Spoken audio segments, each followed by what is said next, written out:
Yummy yummy broccoli. Gusto niyo matutunan guys, tapusin niyo yung video ko. Okay? Yum! Painitin natin ng kawali. Yan. Lagay na natin yung butter. Whee! Paikutin mo tulad ng pagpapaikot mo sa kanya. Ese sa butter pala.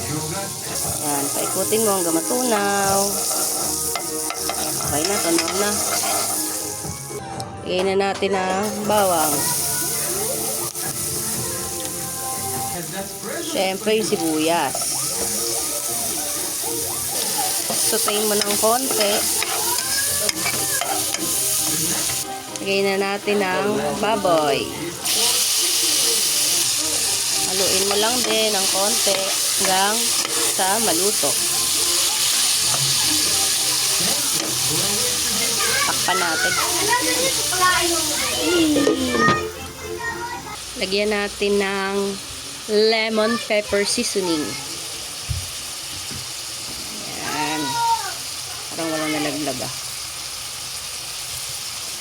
Lagyan din natin ng oregano leaves ground. Lagyan din natin ng pepper. Gusto ko maraming pepper.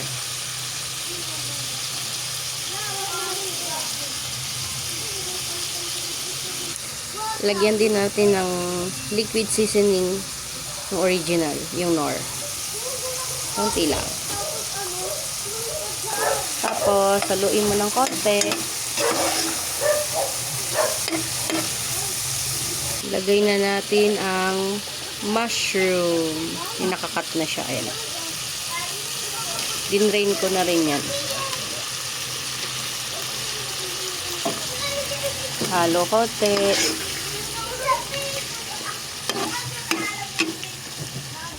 Bango. Mabango siya guys. Lalagay ako ng 1 cup of water. Lalagay ko na yung broccoli. By the way guys, binabad ko yan sa vinegar para matanggal yung mga dumi. Yan, simmer natin for 10 minutes. Nagpiprito pala ako ng baboy guys para sa spoiled kong anak. Sabay na natin. Lagay tayo ng oil. Tingnan natin kung mainit na. Ayan, mainit na. May tubig ko pala. Lagyan na natin yung baboy. Paprituin na natin.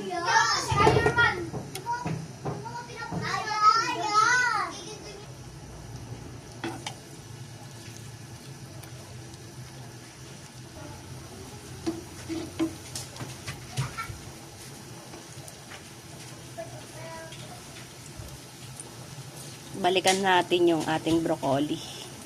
Kumukulo na siya guys. Haluin na natin.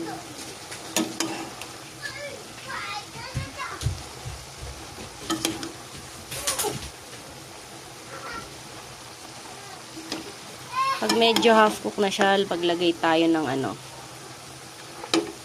ng oyster sauce. Saka lagyan natin ng sarsaya. Ito yung oyster sauce na ginagamit ko kasi matamis-tamis to guys. Tsaka masarap.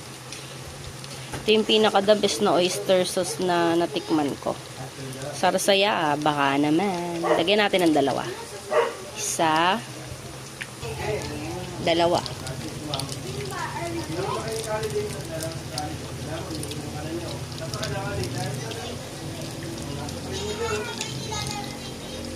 So, naririnig ko, naging dry na naman siya kasi hinigop na ng broccoli.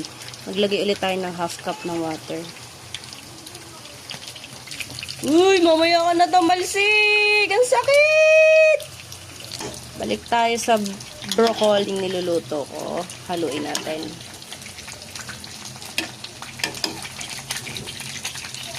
Takpan for 10 minutes. Ito yung ayaw ko sa pagluluto eh. Nananakit. Nananakit. Ay, salamat. Nabaligtad ko rin. Thank you. Thank you. Sabay na silang naluluto. Ito yung papansin na babo ay tumatalsik. Okay na to. Luto na to, guys. Taste test, baby. Ito na.